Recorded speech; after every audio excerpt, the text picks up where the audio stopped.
Welcome to this week's edition of Flashback Friday, your opportunity to get some good review by listening to episodes from the past that Jason has handpicked to help you today in the present and propel you into the future.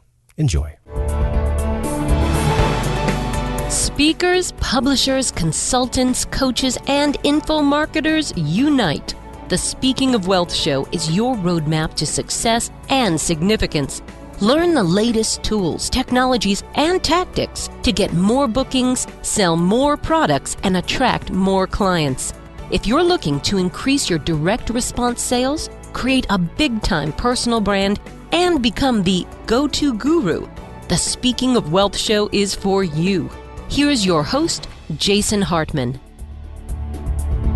Welcome to the Speaking of Wealth Show. This is your host, Jason Hartman, where we discuss profit strategies for speakers, publishers, authors, consultants, coaches, info marketers, and just go over a whole bunch of exciting things that you can use to increase your business, to make your business more successful and more passive and more automated and more scalable. So we will be back with a great interview. Be sure to visit us at speakingofwealth.com. You can take advantage of our blog, subscribe to the RSS feed, and many other resources for free at speakingofwealth.com. And we will be back with a great interview for you in less than 60 seconds.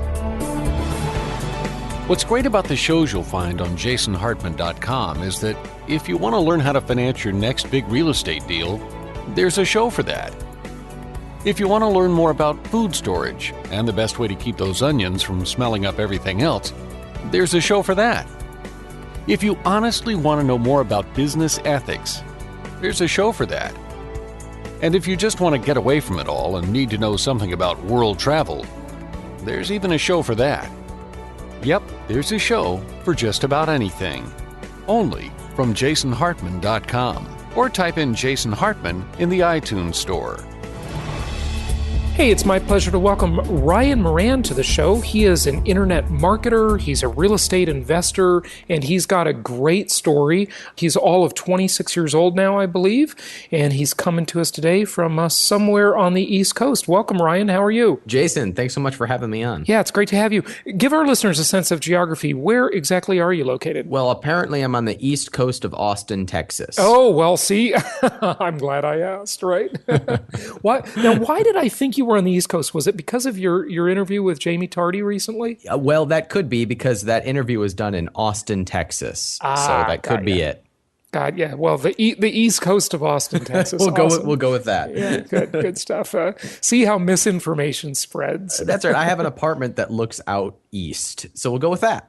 Okay, fair enough. Good deal. Well, hey, it looks like Freedom Fast Lane is what you're focusing on nowadays. But Ryan, you've got a fantastic story, and I'd like you to just share that with our listeners. And I'm sure everybody listening can learn a lot from it. Well, Jason, I came out of the womb an entrepreneur. My first business was when I was 5 years old. I drew hand-drawn pictures on computer paper and went door to door selling them for 1 cent each. Mm-hmm. And I made 4 cents that night, 100% profit because my dad donated all the materials. Thank you very much. And I have had that entrepreneurial drive, well, until today. And you know what really drives me is realizing my full potential. And I knew very early on that I wasn't going to be able to do that in a 9-to-5 job. I think that most people realize that fact, that they have unrealized potential being in a position where they're working for somebody else. So I became obsessed from a very young age of passive income streams that weren't correlated with my time. That there was not a correlation between how much time I invested and how much money came into my pocket as a result. I became fascinated with this. And at 14, 15 years old, I was reading real estate books and business books. But I had my first success when I generated an online business that went to 6 figures very, very quickly when I was in my college dorm room. And I was just blogging and promoting products and doing affiliate marketing for a long time. And somehow, Jason, I got lumped into this group of people that was one of those make money online guys, which I never wanted to be, but I had all these associations and I kept going down that path until one day I was like, I never wanted to be one of those guys. And I I decided I didn't want to be one of those guys anymore. So about 2 years ago, I retired from teaching internet marketing and have been building what I consider real businesses since then. So I have a yoga products company. I have a men's health and fitness company. I have a supplement company. And then I take those profits and I invest those into other sources. But we can get into that into a second. Mm-hmm. Yeah, fantastic. Well, that first business you had where you were selling the hand-drawn images for a penny, I mean, if we adjust for inflation, that's got to be a good 20 cents nowadays. You are absolutely right. So that's still a big business. Okay, well, so gosh, a yoga products company. Tell me about that. I love yoga. My yoga products company is called Zen Active Sports. We produce yoga mats, towels, blocks, yoga products, and we use manufacture. We have someone else manufacture them, yep. And then we have them sent to Amazon. Amazon does our fulfillment, and we do all of our order taking online. Mm-hmm. So yeah, it's now why is that separate from other businesses where you're selling products on Amazon? That's a great question, and the reason I did that was two reasons. One, because they had different partners, and two, because I wanted them to be sellable entities. You see, I spent 7 years in an industry that was info marketing, and it had my face on it, which is fine if you want to have a lifestyle business or if you have a message that you want to bring to the world. I don't think that is the case for everyone, although that's the case for plenty of people. I still have a blog and a podcast that has my name on it, although I don't sell any products currently. But I think most people get into the info marketing side of things following the guru model when it's not necessarily the type of business that they want to be in. So I started new businesses that didn't have my face on them and didn't have any face on them. And that is a more sellable business than a guru business. But in order to be sellable, they need to be segmented from other products and services that are going on. So I wanted them to be a sellable entity and not have my face on them. That's why we separated them from everything else. Yeah, that's a good idea, and it's really smart, Ryan, that you thought of that strategy in advance. So yeah, that really is a sellable business, and that's awesome. I guess I should ask you, take the conversation wherever you want. Do you want to tell people about how you became successful as an internet marketer or the guru business from which you've retired, or should we jump into what you're doing now? Well, we can take the conversation that way. I know your audience is definitely into info publishing, but I will say this: I made a big mistake trying to grow my info publishing business and lost a whole lot of money taking some risks that I should not have done. So I learned a lot of things not to do on the info side of things. And that was things like hiring too fast before it was necessary. And I'd say most importantly, not really dialing in the numbers of my conversions. So there was this sense a couple of years ago that just about everybody could throw up a video sales letter at the time, and all their buddies would mail for it, and everybody would make a whole bunch of money, and then you'd move on to the next person. And in my circle, I knew all of those guys who were making a bunch of money by doing that process, and I thought, in order to duplicate the success of somebody else, let's do what they're doing. This is my young, naive brain, although this is also what is basically taught in our little circle, is that if you want to have success, duplicate what everybody else is doing. So the model was throw up a product, put a video sales letter on it, and get all your buddies to mail for it. And that was interesting because I found kind of on the inside that it wasn't quite like everybody marketed it to be. And when I decided that I was done with that industry, everybody in that industry was kind of saying, like, this is great. Look how much money we're making. Post it on Facebook. I'm so happy. And when I decided to quit that industry, everybody was like, I'm so jealous of your ability to just walk away from this industry because I don't want to be in it, which is interesting because it goes back to that idea of some people don't want to have their face on businesses. Some people don't want to be gurus. And some people just think that's the only way to do things. And that is not the case. There's plenty of other ways that you can do that and operate it as a business without you having to be the centerpiece of it. Yeah, fantastic. That's good advice. It's good to know. Give us some of the maybe drill down a little bit if you would, Ryan, and give us some of the the more specific strategies that you used to become successful. Well, for me, I was very much into relationship marketing. So I focused very heavily on developing relationships with my customers and my prospects. And that was different among the industry that I was in. And what I found, and again, I've made lots of mistakes along the way, when I started to do what everybody else was doing, which is pretty much promoting everything and having your own products focused only on how much money they were making and not how much value that they were creating, I found that I made way less money than when I focused on really dialing in what was best for my prospects and my customers. For example, my open rates and my click-through rates went drastically down when the amount of content and relationship that I was creating in my email newsletters and on my blog was also going down. And that was almost impossible to recover from. But yet I found that when I gave more, people purchased more, which is interesting because most people who are in the info product space see it in terms of numbers, and they assume that if you get a lead, we're going to extract as many dollars from this lead as possible, and then it will go away. But what I've found is that when you provide value to that lead before asking for any sale or in the process of selling, that you make a whole lot more dollars from that lead. And that explained to me why I had felt so dissatisfied in the info product space, because at the end of things, when I kind of just copied what everybody else was doing, I felt so dissatisfied, as though there was never enough in this space.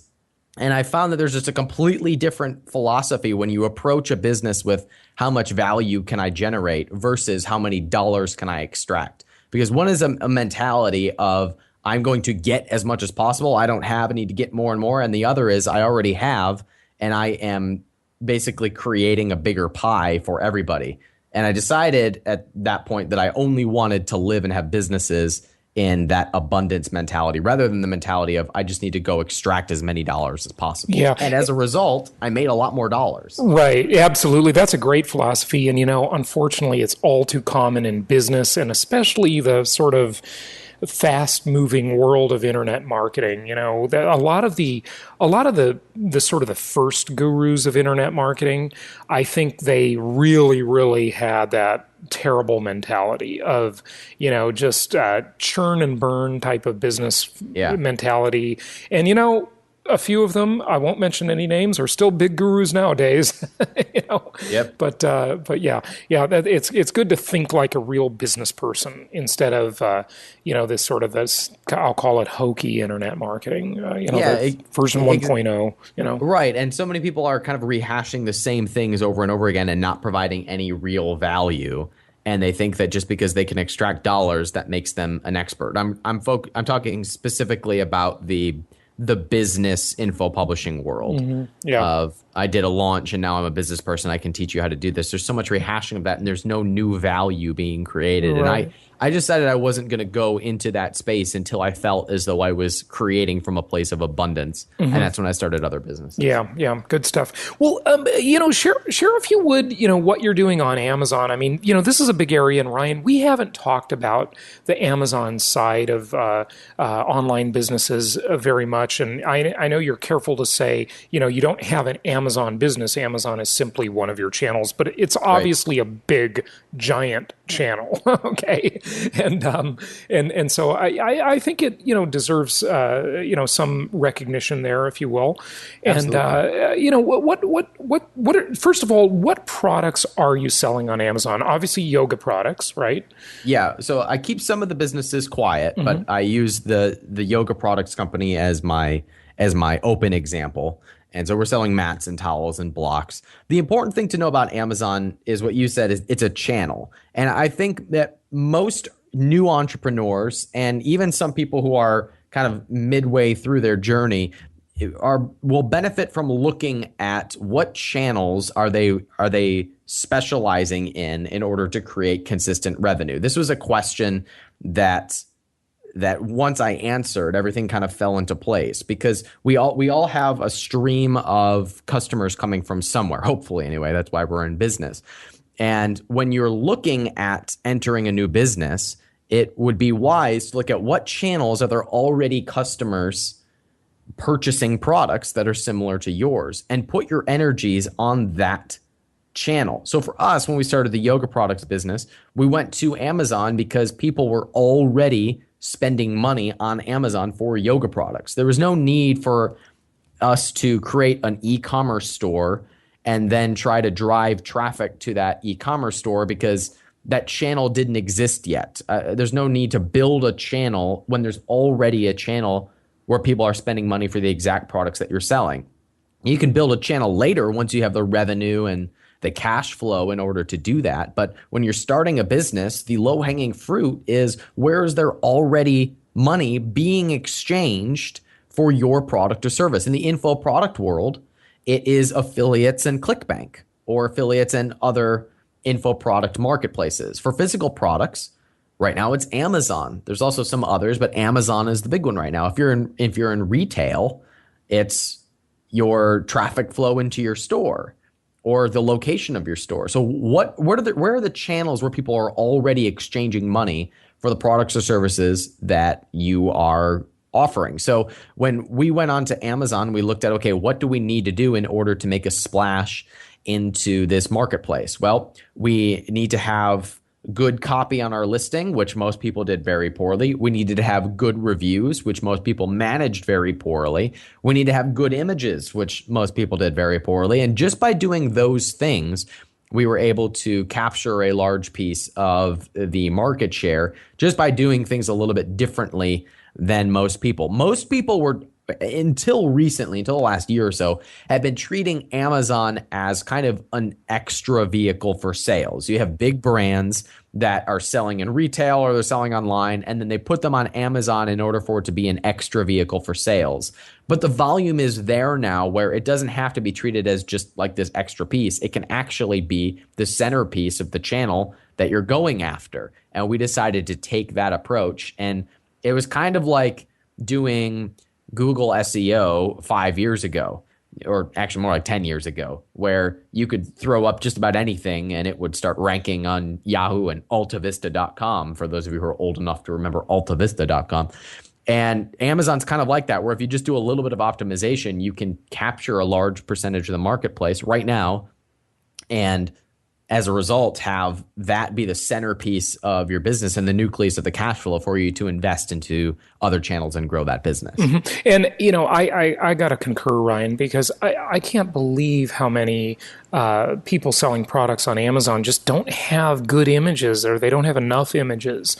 It's so easy to correct that. And they've definitely missed sales from me, and I'll buy a different product because of lack of images. It's just an easy thing to do. What tips can you give on optimization on Amazon?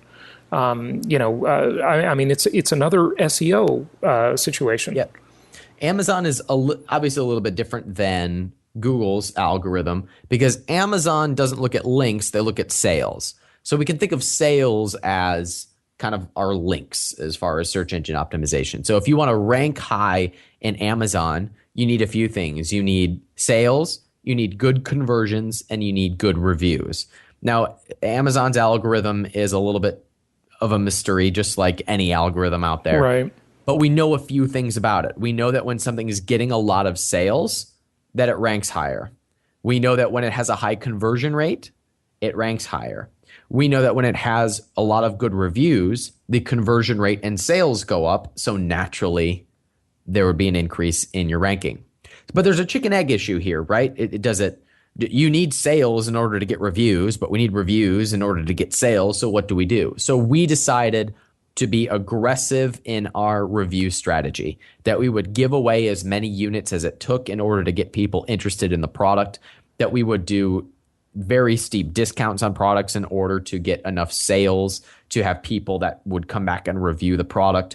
We were comfortable operating in the hole for a while in order to get that nucleus of sales to review our products to the point where our conversion rate would be high enough in order to get organic sales. So we aggressively recruited those sales with discounts and giveaways and promotions and advertising. And that really set us apart because we had sales that was feeding the algorithm. We have reviews, which are feeding higher conversions, which feeds the algorithm. And a combination of all those three makes a big difference in where you rank on Amazon. Right. And where did you do those sales and promotions? Were they off Amazon or on Amazon? You have to be through Amazon. So Amazon has to see them coming through. But our promotions came from mostly pay-per-click advertising, whether it was through Facebook or Bing or directly on Amazon's platform. They have a pay-per-click platform.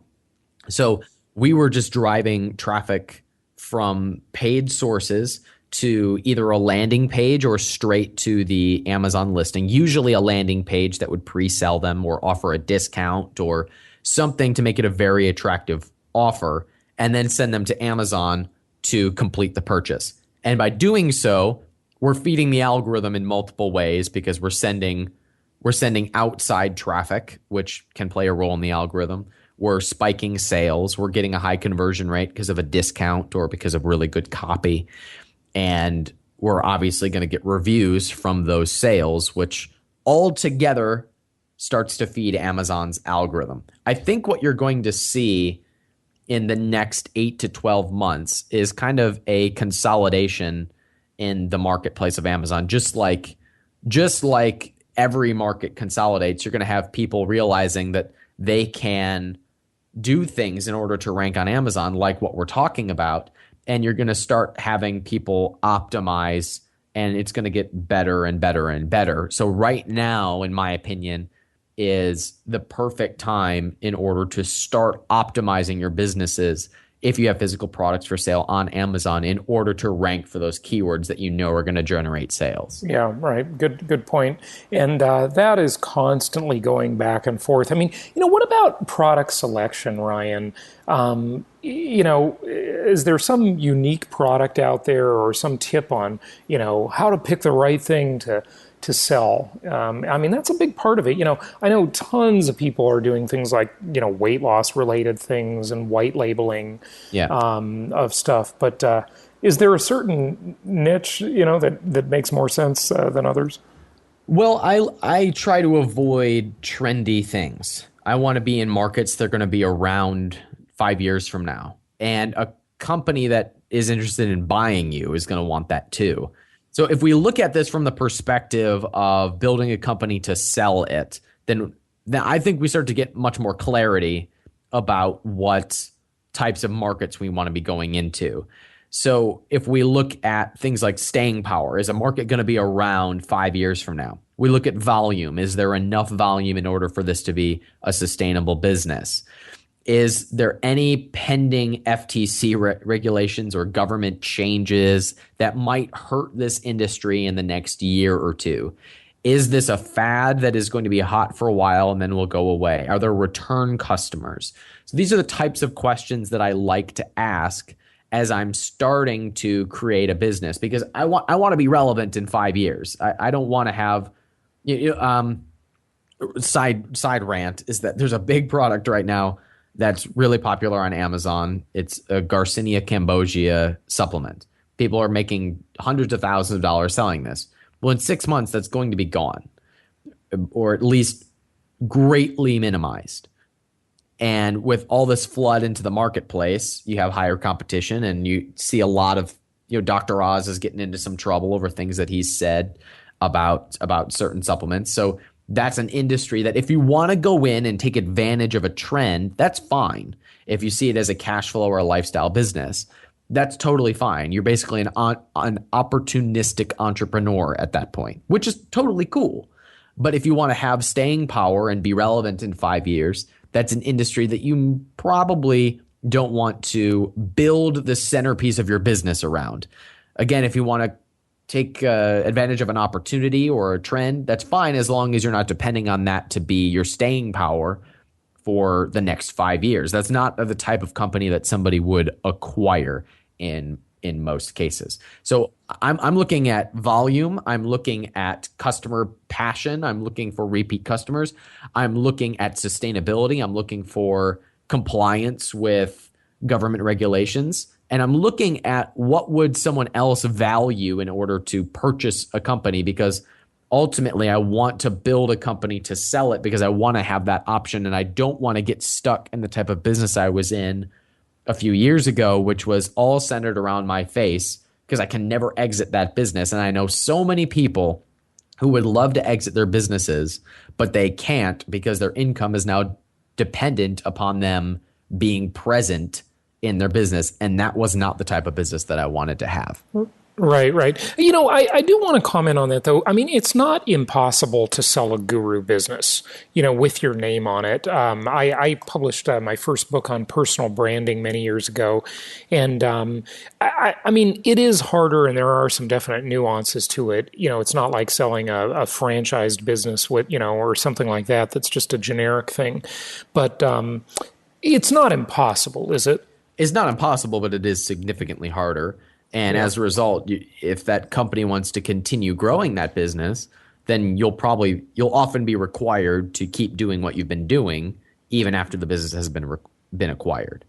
Right, right. Yeah, good stuff. Well, any general kind of life tips or life lessons you want to close with, or suggestions for entrepreneurs? Yeah, I think that most entrepreneurs have a part of their brain that is looking for the point in which they have the ability to peace out, to check out and say, I'm done, I'm safe, I'm secure for the rest of my life now. I have found that this is a thread among a lot of entrepreneurs. And what I have discovered is most people think that if I just had X amount of dollars in the bank, or if I just had $1 million, then I would be safe and secure forever and I would never have to worry about money again. And I have discovered that that type of security that so many entrepreneurs want, even though we say that we are not wired by security, we all have this part of our brain. It's called the reptile part of our brain, the croc brain, that desires to be safe and secure. And that does not come from a certain amount of money that you earn in a plop. It comes from cash flow, and it comes from the ability to generate cash by your own accord. So the way that I have satisfied that is by being strategic in my investing. I know so many entrepreneurs, Jason, who make so much money and then blow it all, either maintaining an image or by expanding their lifestyle to the point where they have to continually work ridiculous hours that we never wanted to work. That's why we're entrepreneurs.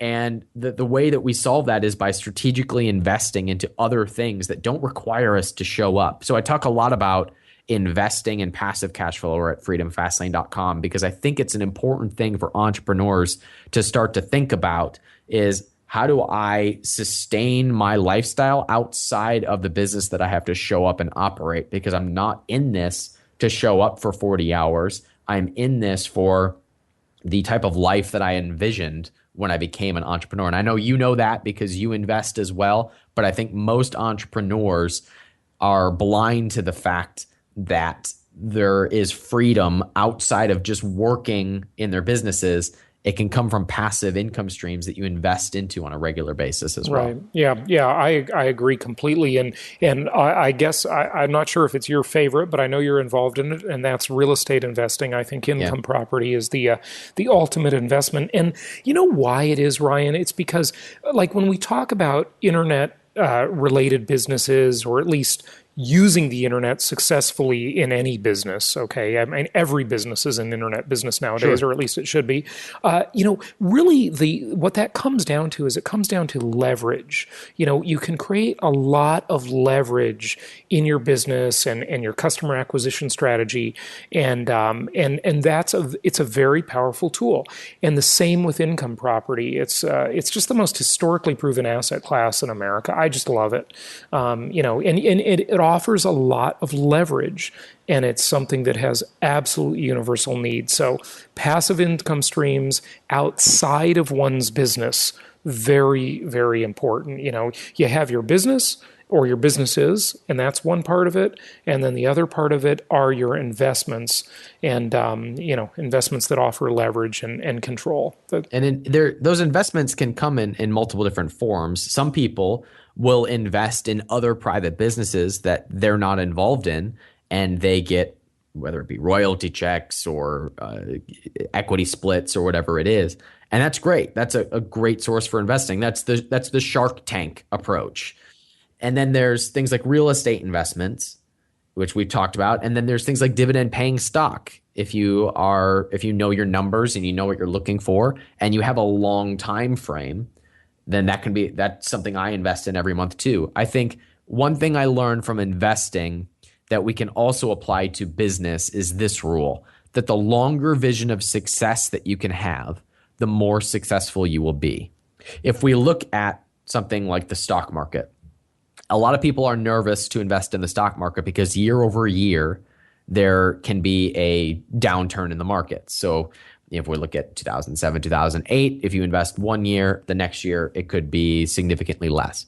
But if we look at 10 years, if we look at 25 years, if we look at 100 years, the longer time frame that we can have, the better success looks. And this is true in real estate too.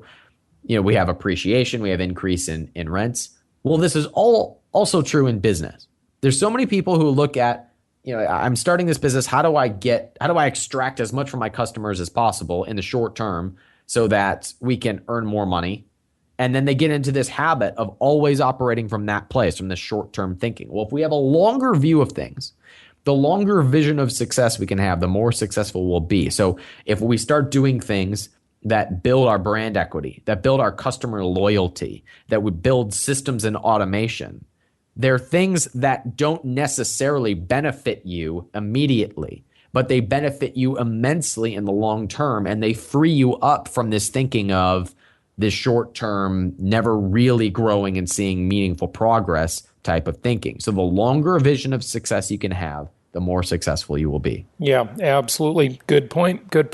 Well, Ryan, give out your website. Tell people where they can find more about you. My website is freedomfastlane.com. I also have a podcast you can find on iTunes under the name Freedom Fastlane. We've been rocketing up the business charts lately. It's been really, really fun and exciting.